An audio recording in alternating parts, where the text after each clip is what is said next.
Well, hello everybody, welcome back to Campicola's workshop. I thought today I'll give you a quick review of my pure Chinesium lathe and MX-210V. The dreaded lathe that there are several reviews about here on YouTube. I thought I'd give you my take, introduce a couple of things I haven't seen in other YouTube videos, but that may be because I haven't watched them properly.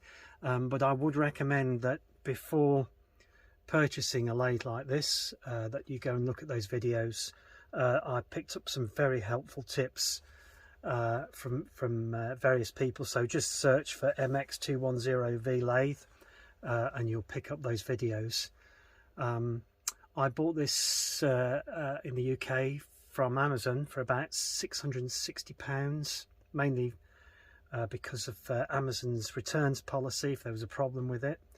Also, I noticed that on eBay, some of the sellers there who were offering this kind of lathe cheaper weren't being quite clear about the gears, which are important to me. I wanted metal gears because I'm going to be turning some, moderately hard steel, and some of these lathes come with nylon gears, which I didn't want, but I found on eBay particularly some of those sellers weren't quite upfront about that, and I had to email them and found out that a lot of them, although cheaper, did come with nylon gears.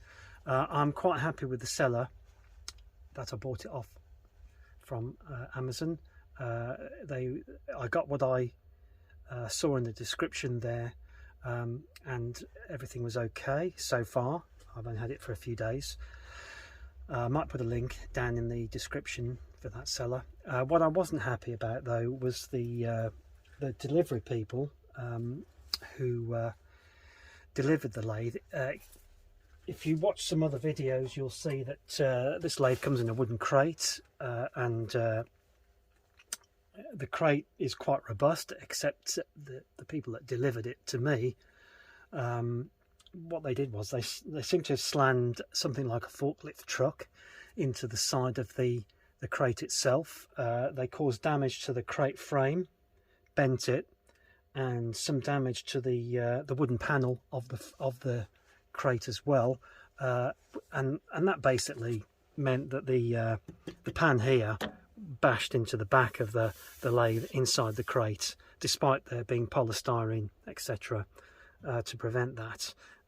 Luckily, as far as I can tell, it's just caused scuffs on the paintwork, which is very thin, by the way, so that doesn't really say much about how much force was actually in that, but that was okay. I mean, I couldn't see any immediate damage. However, what did concern me was that the leg that goes underneath the crate and the lathe bolts through. There's two bolts on this lathe. There's one through the bed there, and there's one under the motor on this side, that basically hold the lathe to the crate.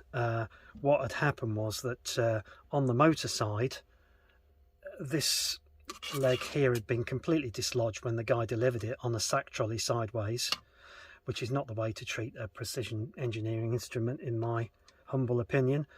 This fell off, and also what it meant was that the bolt that was in the bed frame here has actually completely disappeared. I only found the washer stuck to the motor magnet, by the way, but obviously this bolt here had been waggling underneath the motor in the crate. Luckily, I've dodged a bullet there because I can't see any damage to the motor. There's a slight dink in the back plate of the lathe, but that may well have been done in the factory. It's hard to tell. I don't think the bolt would have reached as high up as where the dink is, but I dodged a bullet there. Not everybody's been that lucky. So I'm not going to mention the transport firm, but I looked them up on the internet and they've got an awful write-up from many people. So really not the kind of people I would want delivering something like this. on a sack trolley. That's just really not appropriate. It needed a two-man handling to get this crate in, and that didn't happen. Anyway, enough about that. I got away with that as far as I can tell. The bed seems okay. I can't see any twisting or anything and damage to the bed, so that's one bullet dodged so far. Would I buy, let's start off with, would I buy this lathe again? Well, yes, I would. I'll tell you, previous to this, probably about 10 years ago, maybe a bit longer, I had a clapped out British lathe, second hand, completely useless. What I wanted was a lathe, a new lathe at an affordable price, which is what I got. Didn't need too much setting up, which is what I've got. Although some people I notice on YouTube have gone, you can watch the videos and you can see anything from a basic cleanup video to a complete remachining of the bearings and so on, and various other bits. I've not had to do that so far. I'm quite happy with what I've got, but I will show you what I've done, which is some work to this, and you will have to do some work to this lathe before you can use it, because it does need some setting up. It doesn't come totally that well set up out of the factory. So, but I would buy it again, and so far I'm about 90% happy that I've got a good one and things are going okay. Well, 90%, good enough. Anyway, I'll just go through what I had to do. The first thing you have to do with these lathes is clean them, because everything, and I mean everything, is covered in grit, grease and general machining grime. So basically what you have to do is strip everything. I stripped the headstock down, I stripped the cross slides down. I had to take all the self-locking bolts off, get everything off, get the dials off, because the dials were full of machining grit, and you obviously don't want to use the lathe with the dials full of machining grit. Everything. So full strip down as best as I could. I got the cross slide off, and cleaned everything out as best I could. So with regards to the cross slide, I'll just mention, you get a, if you've watched other videos about this lathe, you'll know you get a basic toolkit. Now, as you can see, with the rotational screwdriver there, that's junk, so that's going in the bin. And also underneath, to get the cross slide off and to adjust it crossways like that, you actually need to turn it right back, and under there's a couple of Allen bolts that you need to get into and slacken off. And I found with the toolkit supplied, you cannot get those Allen bolts loose, so I ended up using my screwdriver here and bit to get the purchase, to get these bolts on and off. So you'll definitely need something like that to get at those bolts down there. So I would say that you'll need some additional tools to even get started with this lathe. Strip it down and clean it. So that was okay. I was happy with that. What I will say, whilst I remember, is that I put on some new self-locking nuts on all of these feeds here, because the originals seem to be quite loose, but I'm still getting quite a bit of slop in the controls here. This one not so bad, but it just depends where you are as well, it seems, in terms of positioning, as to how much slop you do get on these handles. So there's a bit of slop. You're going to have to live with that, I think. I did tighten up these two bolts here because I was getting quite a lot of movement here, but that's fine now. It's absolutely solid now. I've tightened everything up and adjusted it. We're all good here, absolutely solid, so I'm quite happy with that. Same with the tool post, all that needed cleaning, just a bit of reseating. I had to put a washer on top of the tool post there. For some reason there wasn't a washer, and the handle was basically ending up in the chuck area. So I don't know if there was supposed to be a washer there, but I've put one on anyway to stop the handle being there. And I found it wasn't quite clear actually on the internet about what size tool you put in here. Well, you actually, with the standard tool posts, you can put in a 12mm tool in there, and I've just had to shim it up to get on the center line there with I think that's about a 1mm shim I've had to put just underneath the tool there. You can't really get anything bigger than a 12mm tool in there.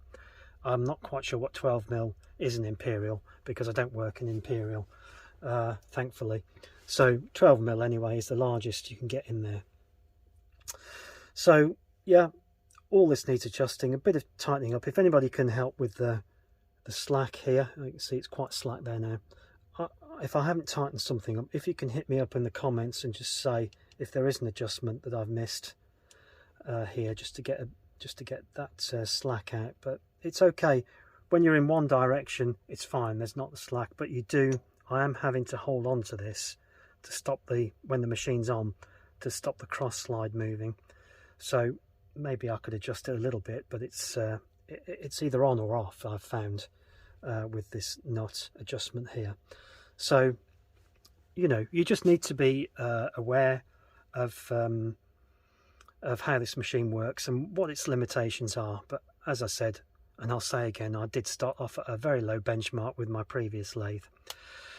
So I'll just go through now what I found that I'm not happy with. I think I've read somewhere that somebody felt that a 10-year-old might have assembled this lathe. Well, you know what? I found some unnecessarily cross-threaded screws that were down to just misaligned parts that whoever assembled this in the factory didn't do a very good job. They could have spent another minute just doing a better job and making the quality control better. So for example, down here, which I've left off, there's just a little swarf cover there, protector for the cross slide there to stop swarf getting into it, and the one here, one of the screws was cross threaded, so I've had to just retap that. I'm just going to put that cover back on, but I left it off whilst I did this video to remind me that was one of the areas where there was an issue with cross-threaded screws. There's an issue here with a cross-threaded screw bolt, sorry. Now I think there's a common casting fault just here on these lathes. There's always, the pictures I've seen of them, there's a lip. So, and because the person in the factory couldn't be bothered just to file down that lip like I have, they cross-threaded that bolt into there. So just things like that, it's a bit irritating, but I haven't bothered to recut that yet, but I will do, because I've obviously shaved it down. But I'm going to show you something in there. I may as well do that now. So I took this off because what I've done is, rightly or wrongly, after I chased off all the muck with initially WD-40 because I didn't have any paraffin, and then I re-oiled everything with just 3-in-1, and I've used some multi-purpose grease for all the threads on the machine, and I've had to put it on the wheels as well, the gear wheels, because I don't have any heavy-duty grease suitable for lathes. But I haven't put much of that on the gears at the moment, so it's not flying off. There's just a light coating on there, but I will get some proper grease to put on those gears, so I can put some, a heavier layer on. But that's what I did, and that's fine as far as I'm concerned. I've got rid of all the machining grit and everything. But in here, in our cross-threaded Allen key bolt, what I did was I took this off because I wanted to put some oil into the taper bearings. I'm assured that I've got taper bearings in mine, not ball bearings. Now, theoretically, those should be greased in there, but I've put oil in there, and I've not noticed any grease coming out. So I'm assuming there is no grease, or if there is grease, it's really thick and it's not moving. So putting a bit of oil in is fine as far as I'm concerned, but I wanted to get in on the other side of the bearing, so to do that you have to just get this cover off, and you can get behind the two bearings inside here. I also, hopefully you can see that, I put on some duct tape over the electronics here, just in case there was any grease or oil splashing about in here, but there isn't, because I've been very careful and only lightly oiled everything. But I put some cover there anyway, just so there's nothing getting on those electronics there. But I'll reposition all of this and retap the Allen key screw there at a later date. I'm going to put it in this side because it's slightly moved again, just to keep it on. There we go, for the purposes of this video. So yeah, all the bearings, rightly or wrongly, but I don't want to leave them dry, so that's what I've done. Now the next issue I had is at the back here. Inside this cabinet at the back here is the motor controller. There's a, I will show you at the end of the video, but I'm not going to do it now because of the camera, moving the camera, but I'll move the camera around at the end of the video and show you. But here there's about 8 Allen bolts, small Allen bolts, and one of those was cross-threaded, of course, because whoever assembled this didn't line up the cover properly. The cover that the motor controller is housed on, so you have to be careful if you're going to take the cover off the back here. The motor controller is on it, so I delicately took the cover off with the motor controller on, and found that apart from the cross-threaded bolt, I found that there's an earth strap down the back here inside this cover, and the earth strap was basically between two painted surfaces, so the earth strap wasn't getting a good earth connection onto the machine. So all I did was just take the earth strap off, file down the paint on the both the cover and the main frame of the lathe, and got a good earth connection, put it back together. So I'd recommend, that's not something I've seen on other YouTube videos, but I recommend you have a look at that and make sure that you have actually got a good earth connection back there. So, and then you might find that there is a cross-threaded bolt as well into the bargain. It's just because the holes of the cover didn't quite line up with the bolts, and rather than just gently filing out one of the holes, the person who put it together decided to just cross-thread the bolt in there instead. It's just that kind of thing that's a bit annoying. So that's one of the things that I did do that I think that you need to have a look at. So, and I did cover up the speed controller as well, just to protect it. Now, I have read on the internet that some of these lathes have come out of the factory with a defective speed controller, so that's another reason I haven't bothered with that bolt at the back there, because that cover might well be coming back off. I'm assured by the seller that they tested this lathe and there isn't an issue with the speed controller, but there is speed controllers for sale on eBay because there was a bad batch apparently, and I've seen that from an electronics person on the internet who repairs them. So be aware that there is an issue there, or there could be an issue. Mine seems to be okay, thankfully. I'll just mention about the safety features. I took the emergency stop button off here because it does nothing but get in the way. There's a good enough button there for me to use without the emergency stop button. I'll just see if I can show you that. It might be up here. No, I'll put that away because here it is. Yeah, so that's the original button that came with it, and it just gets in the way. So that's not gone in the bin, but it's not going to be used. Another safety feature which is not going to be used by me is this cover. So as you can see, this is a cover for the chuck. I'm not quite sure why you'd want to cover the chuck, but at this part here, why would you want to cover this part of the chuck? You can't really, well, you can move it over to this area where your work might be, but unlikely that you're just going to have work down there. But it's only held on then by 1 bolt. So basically you're right at the end of this rod here. So that's going not in the bin, but not in use either. If I have to go back into, well, I'll go back into the speed controller housing back here when I retap the bolt, and I'll take this off because it's completely useless and just going to get in the way. So I removed most of the safety features. There is another safety feature in the motor itself, in that if you put the lathe on and the speed control, I think it's somewhere around 600 to 700 RPM, the lathe won't switch on. So be aware of that. That caught me out. That's a safety feature, I think. So you're obviously not switching the lathe on straight away at high revs. Below 600 or so, I think if you switch the lathe off and then switch it back on, it'll come on and the chuck will rotate. But above that, this safety feature locks off the motor, and basically you've got to switch it off, turn the revs down, and switch it back on again. So that caught me out. I thought there might be a fault, but I think it's a safe. I'm pretty sure it's a safety feature. Same with the front and reverse controls. That if you move the switch, it'll switch off the lathe, and you'll have to switch it back on. That's obviously a safety feature, so you don't reverse anything whilst the motor's in motion.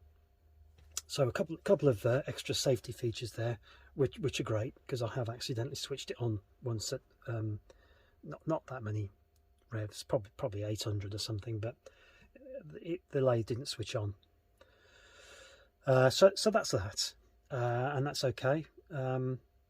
So what I will say with regards to setting up still is what I also did, and I found very helpfully on a couple of YouTube videos about this lathe. Before I started anything, what I did was put some sealant down in this gap here. There's quite a gap down just below the chuck and the bed, and apparently what happens is any liquids like suds or whatever you're using, grease, if any of that gets in through that gap, it goes straight on top of the motor, with obviously eventually, particularly with if you're using suds and a lot of suds, you'll get liquid on top of that motor, and apparently, you know, that'll just cause the motor to burn out. So what I've done is used my favorite sealant. I won't say what it's called, just in case YouTube doesn't like that, but I've used a good quality sealant down there, and put that between the bed and the cowling, and I'm going to redo that as well to make sure that it's absolutely packed with sealant and nothing is going to get through there. So I also advise you to do that immediately, to stop anything getting in there. And of course you can get swarf. If swarf goes in there, that'll immediately get trapped onto the magnet in the motor, so you'll end up with a motor covered in swarf. Whatever's going through there will end up in the motor housing. So that's a very important issue with this lathe, a kind of Achilles heel, I would say, but an important issue that you have to deal with very early on. Apologies for the movement, I'm just turning over my my notes here. So I've got on the subject of the motor, I've got a slight high-pitched whine. I'm hoping that's nothing to do with the controller or the motor itself. I'll demonstrate that to you a bit later, but I think it's okay. And I've done, I think that's everything I wanted to say initially. What I did do, I'm pretty sure I've seen on a few YouTube videos of this lathe where people haven't actually bolted the lathe down. Obviously, you know, that's an important thing to do. So what I've done is I've got a table here I bought off eBay. It's a very big and very robust table, but unfortunately it's not very flat because it's made of pine.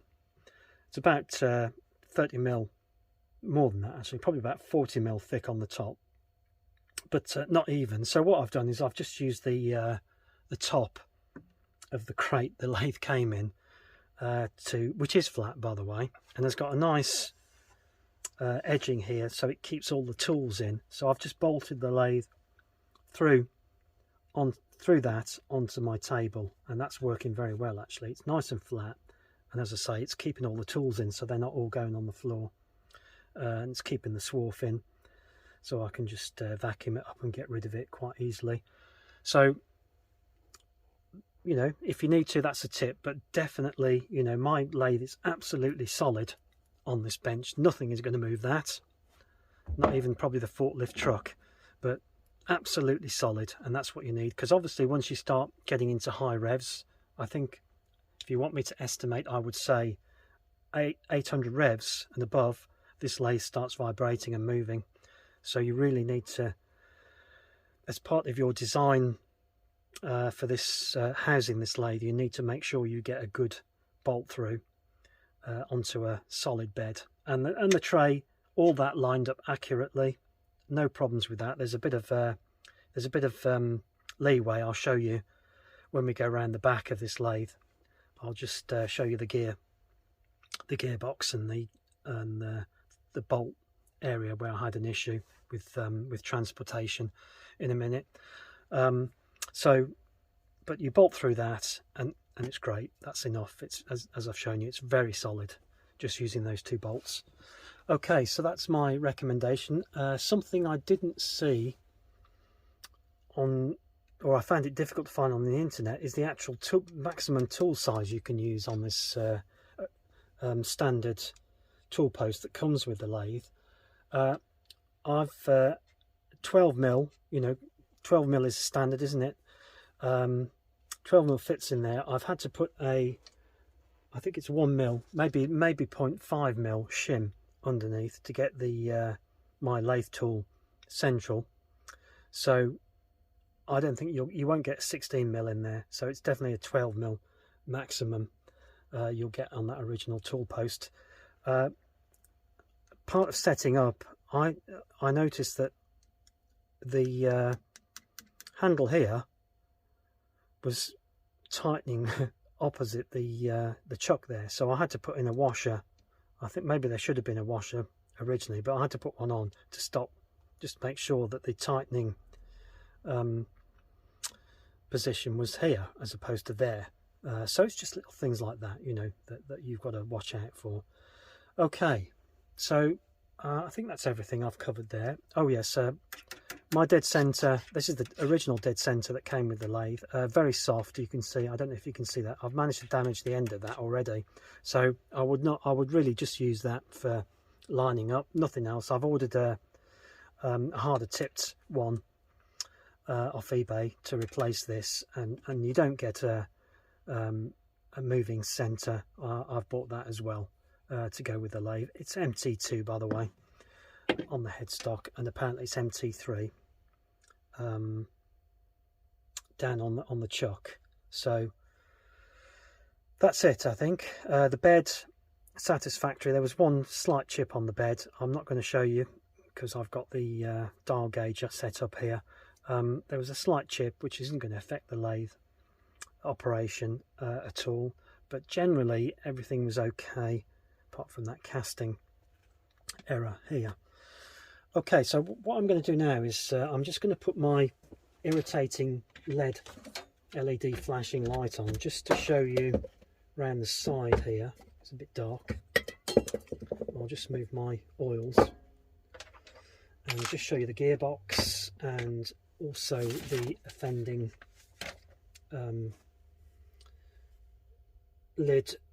cover for the motor controller and where the offending earth strap is, and I'll also show you the runout I've got on the chuck itself. I haven't got set up to show you on a calibrated piece in the chuck, but I'll show you the runout that I've got on the chuck initially.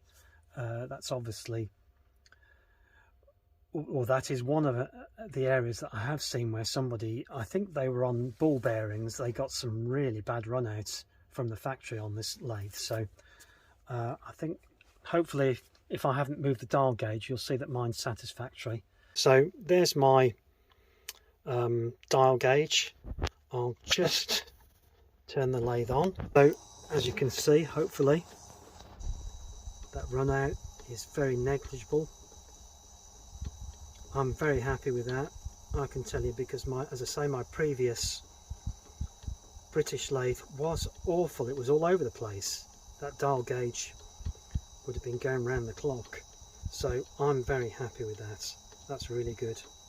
Very little run out whatsoever. It might even be better than that, but as you can see, very little. I might not have the gauge quite central, but very good.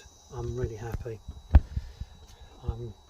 Let's have a go. So we'll have a look around the side here. You can see that's the gearbox. The belts were okay, reasonably tight. The gears were put on correctly. No loose gears in there. And as you can see, hopefully, down there was the bolt that was missing out of the crate, and there is some leeway for you to, when you bolt through onto your table, there's leeway on that side of the bed and the bolt for you to move the bolt slightly and get a good fit. I'm going to give you a view of the back panel here where the motor controller is, and down